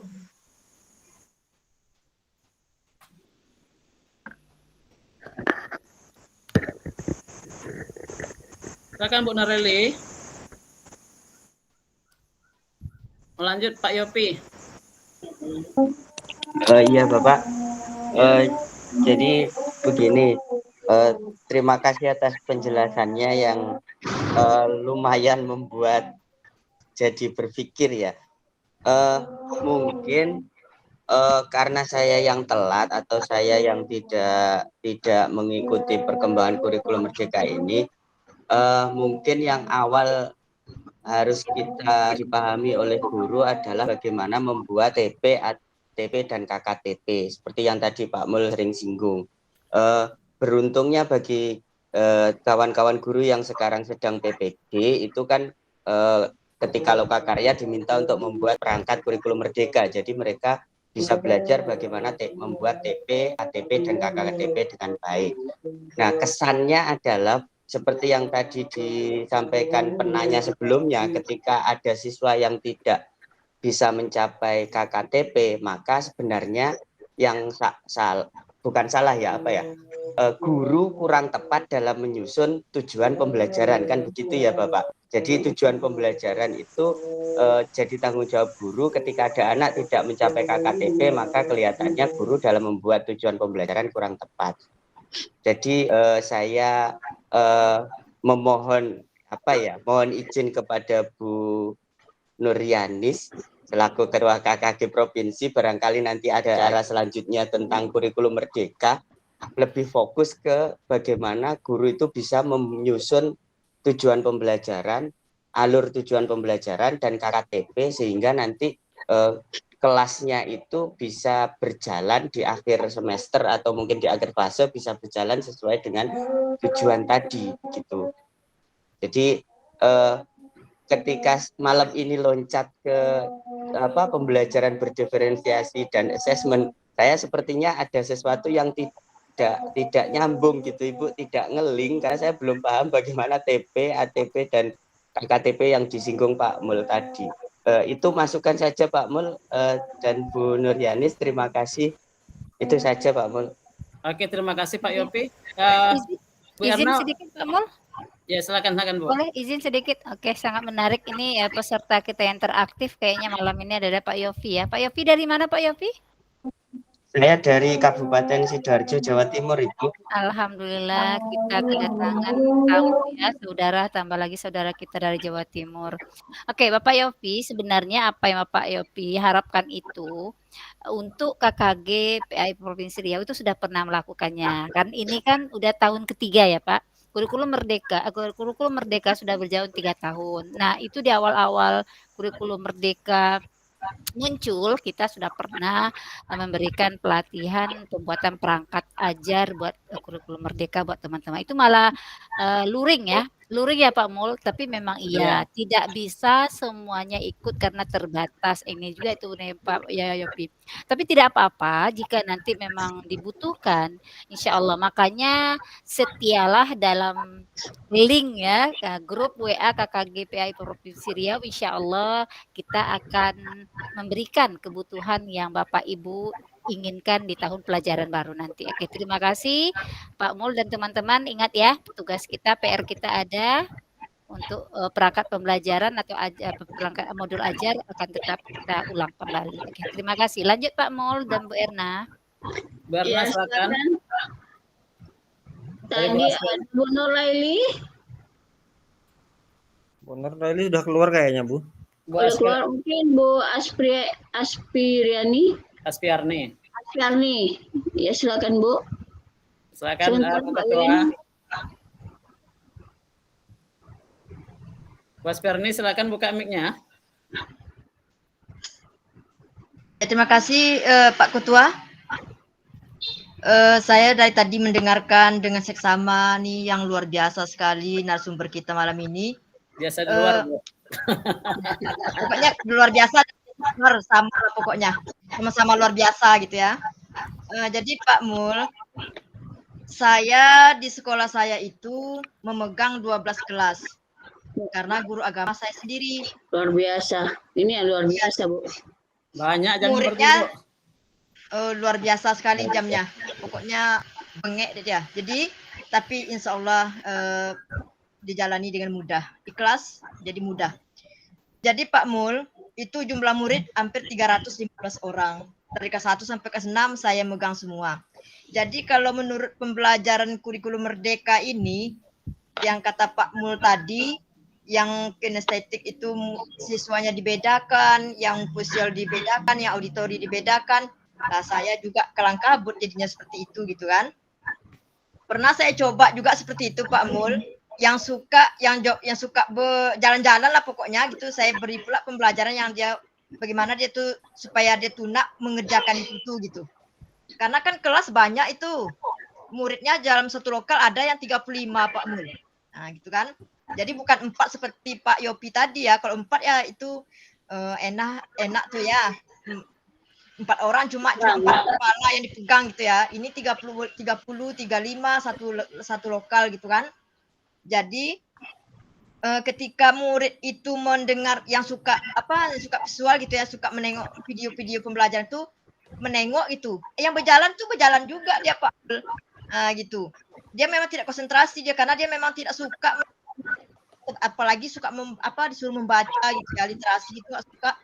Itu bagaimana caranya tuh Pak Mul untuk menyampaikan pelajaran kita tuh gitu.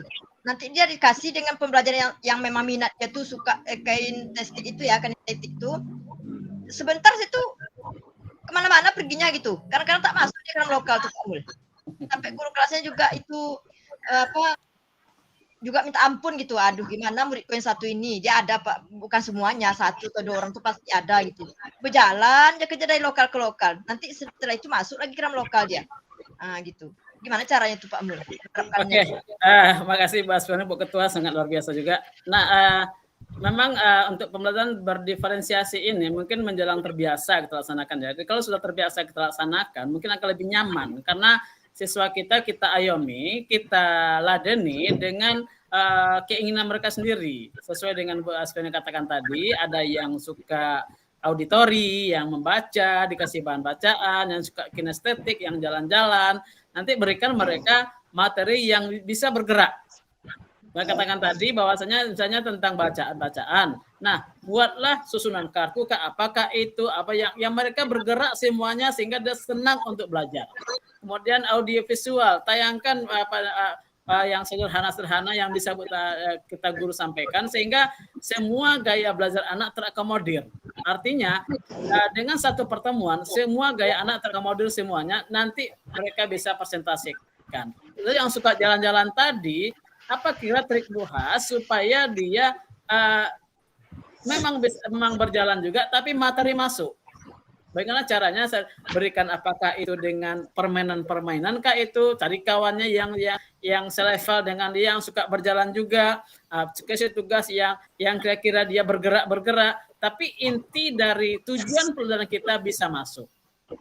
Nah, jadi supaya yang pembelajaran berdifferensi itu terlaksana menjelang berbiasa. Karena masih di awal-awal mungkin kita masih agak sedikit gimana, karena dulu di K13 juga kita begitu, tapi karena masih di tahun pertama, tahun kedua, sesudah dapat triknya seolah bisa tuh Bu Has. Iya Pak, yang bikin repotnya tuh masalahnya dia tuh sering narik tangan saya dulu, nengok-nengok ke lokal lain. Nah itu dia Pak, tentu tinggal anak yang di lokal ini. Nah itu dia. Itu yang betul-betul kinestetik tuh Bu. Berikanlah pembelajaran yang ingin dia bergerak terus. Nanti kita punya pemahaman. Nah, sesekali dilayani juga mereka, tapi nggak fokus karena kita juga akan melayani yang lain. Artinya trik tadi bisa terlayani, kemudian yang terlayani semua anak terayami dengan diferensiasi tersebut. Artinya gaya-gaya belajar anak kita akomodir semuanya dengan kebutuhan belajarnya. Begitu Bu Has. Iya, makanya Pak, saya kalau ngajar tuh sepatunya haknya rendah aja Pak. Kalau tinggi, aduh capek yang kemari tuh ngikuti anak. Iya Bu.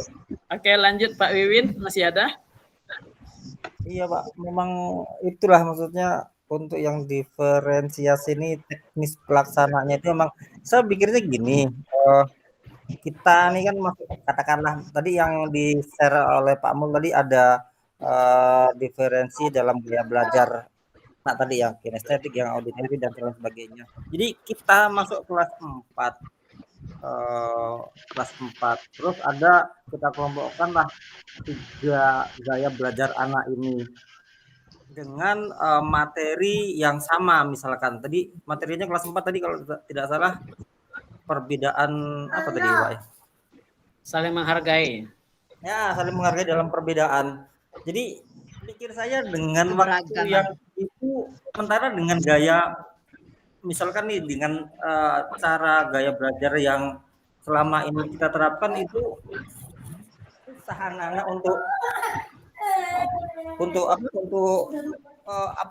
bisa memahami materi yang kita ajarkan gitu Pak. Maksud saya itu gimana cara teknis ngebagi kitanya gitu Pak, untuk ini yang kinestetik biar paham, yang auditori bisa paham, yang lainnya juga bisa paham, dengan 3 kelompok yang gaya belajarnya berbeda. Itu gimana sih Pak? Mungkin teknisnya itu gimana Pak? Saya masih ngambang tuh, masih belum dapat jawaban yang benar-benar ngeklik gitu supaya nanti saya bisa juga melaksananya gitu kan. Memang semua kurikulum itu bagus, pasti ada kelebihannya. Cuman ini di sini saya secara pribadi belum bisa menemukan gimana caranya, masih ngambang gitu Pak untuk teknis melaksanakannya gitu. Oke, makasih Pak Wiwin. Nah, sebenarnya katakan tadi bahwasanya untuk berangkat mengelompokkan siswa tadi sesuai gaya belajar adalah dengan asesmen tadi Pak Win. Asesmen awal atau diagnostik, kita melihat bagaimana kemampuan anak, kesiapan anak, dan gaya belajar anak. Kalau gaya belajarnya tadi ada yang bersifat auditori, ada yang bersifat kinestetik, ada kemudian audiovisual, nanti kita kelompokkan sesuai dengan gaya belajarnya tadi. Tadi saya share lagi nanti yang apa ya, yang kelas 4 tadi Pak Win. Ya betul ya, kelas 4 lah, misalkan kita contohkan kelas 4 lah Pak. Oke.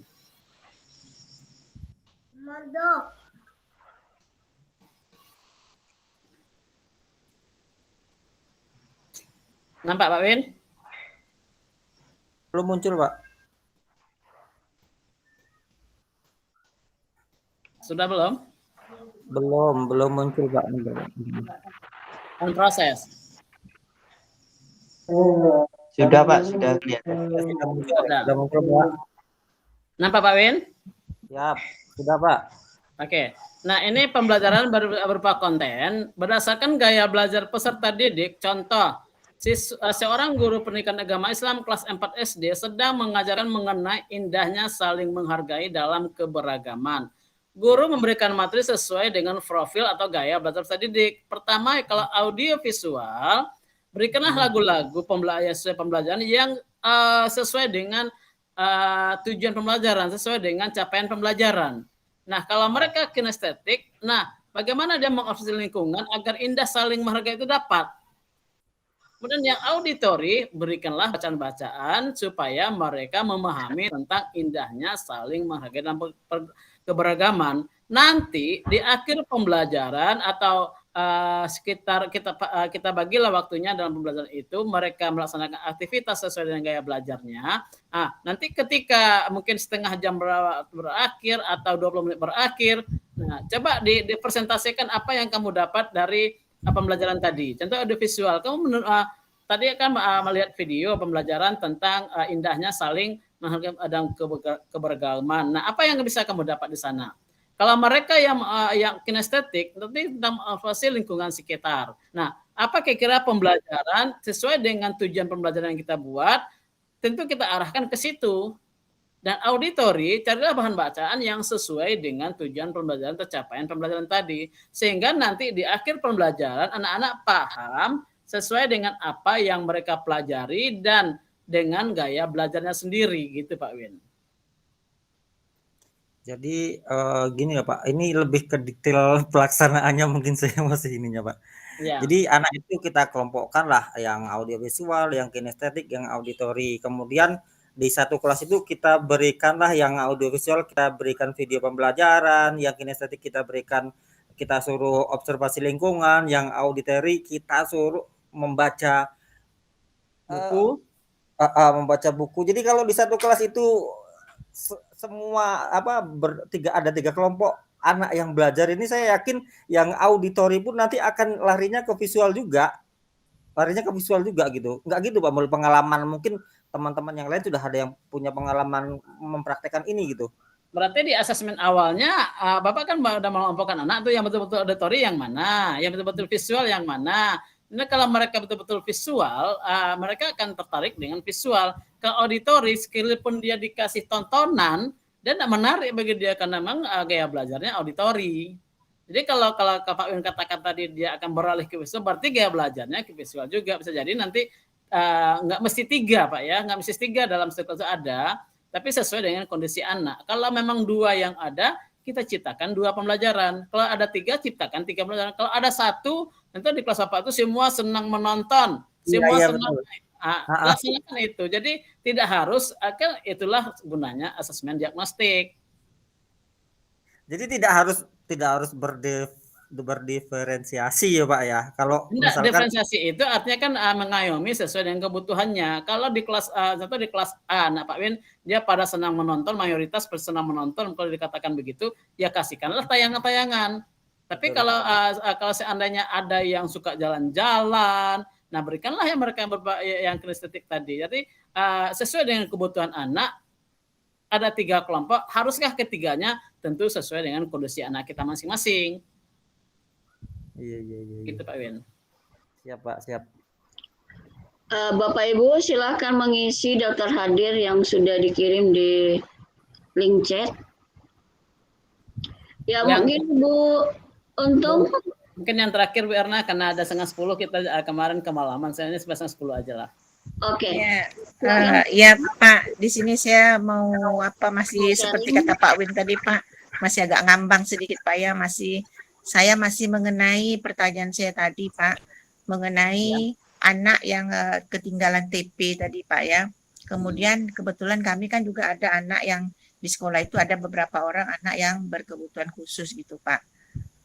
Sama saya seperti Bu As tadi, saya mengayomi 10 lokal yang ada di sekolah kami ya Pak ya, 10 rombel. Karena saya sendiri guru agama. Jadi gini Pak, kalau ada anak yang ketinggalan tadi Pak dengan TP tadi Pak, ketika dia masuk dengan fase yang sama, ketika umpamanya dari kelas 1 ke kelas 2 Pak, ketika kita memberikan materi pembelajaran tadi, itu anak yang ketinggalan tadi Pak, apakah mereka itu sama dulu mengikuti pelajar apa TP yang ada yang sudah kita buat untuk teman-temannya yang sudah menyelesaikan TP, dan kapan dia bisa kita berikan materi TP yang ketinggalan tadi itu Pak? Apakah dia harus tersendiri atau bagaimana gitu Pak? Umpamanya maksud saya itu, apakah dia langsung mengikuti TP yang sudah di kelas 2 itu yang kita buat, atau dia menyelesaikan dulu TP-nya yang belum selesai di kelas 1? Nah, itu Pak pertanyaannya.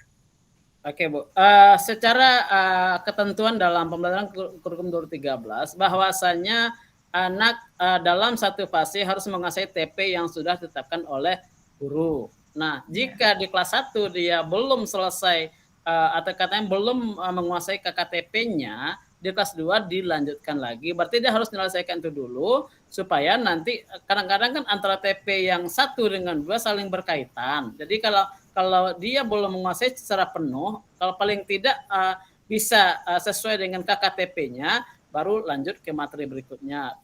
Artinya selama satu fase dia harus menguasai itu sesuai dengan KKTP yang dibuat oleh guru kelas. Bagaimana triknya? Itu pengaturan oleh guru sendiri. Apakah nanti mereka akan disendirikan berupa remedi atau sambil jalan dia bisa menguasai, itu diserahkan kepada gurunya gitu. Nah, satu lagi Pak, yang untuk anak, kalau ada anak yang berkebutuhan khusus ya Pak ya, nah, itu dalam kita membuat TP itu apakah berbeda dengan TP dengan yang anak yang normal gitu Pak? Oke Bu, kalau berkebutuhan khusus dia sekolah di sekolah normal, itu namanya sekolah kami juga ada, itu kita nggak bisa samakan dengan siswa kita yang normal. Artinya kadang orang tua pun tidak menginginkan secara akademis, mereka hanya butuhnya sosialisasi. Jadi kalau kita buat TP adalah secara standar, bukan artinya secara umum, bukan melihat yang khusus tadi yang punya kebutuhan khusus tadi. Jadi mereka hanya kalau KKTP-nya nggak bisa disamakan juga. Khusus bagi mereka kita buatkan spesial nanti. Karena mereka secara ketentuan itu adalah sekolah inklusif bagi mereka, hanya sekedar untuk sosialisasi dan secara akademis dia tidak menginginkan sesuai, kita nggak bisa menyamakan dengan anak-anak yang normal secara umum. Kami juga punya sekolah anak yang tiap tingkat itu ada yang berkebutuhan khusus, tidak bisa disamakan dengan anak yang lainnya. Mereka punya tersendiri, itu kebijakan dari guru sendiri, apa KKTP-nya, tapi kita tidak samakan dengan siswa yang lain. Mereka tersendiri itu. Oke Pak, makasih ya Pak. Oke. Ya Pak, makasih. Terus sebenarnya Bu Erna, saya kembali terima kasih. Mohon maaf kalau ada salah-salah dalam penyampaian. Mohon maaf, kita sama sambil sedang belajar. Kalau salah mohon dikoreksi sendiri, dicari yang terbaiknya. Nanti saya akan kirim filenya di grup supaya dapat dikuasai lagi, dan Bapak guru hebat semuanya bisa mengambil sedikit sampaikan dan bisa mengembangkannya di sekolah masing-masing. Mohon maaf salah janggal, saya kembalikan kepada Bu Erna selaku moderator. Akhirul kalam, assalamualaikum warahmatullahi wabarakatuh. Waalaikumsalam warahmatullahi wabarakatuh. Terima kasih Pak Mul. Sebelumnya kita kasih aplaus untuk Pak Mul.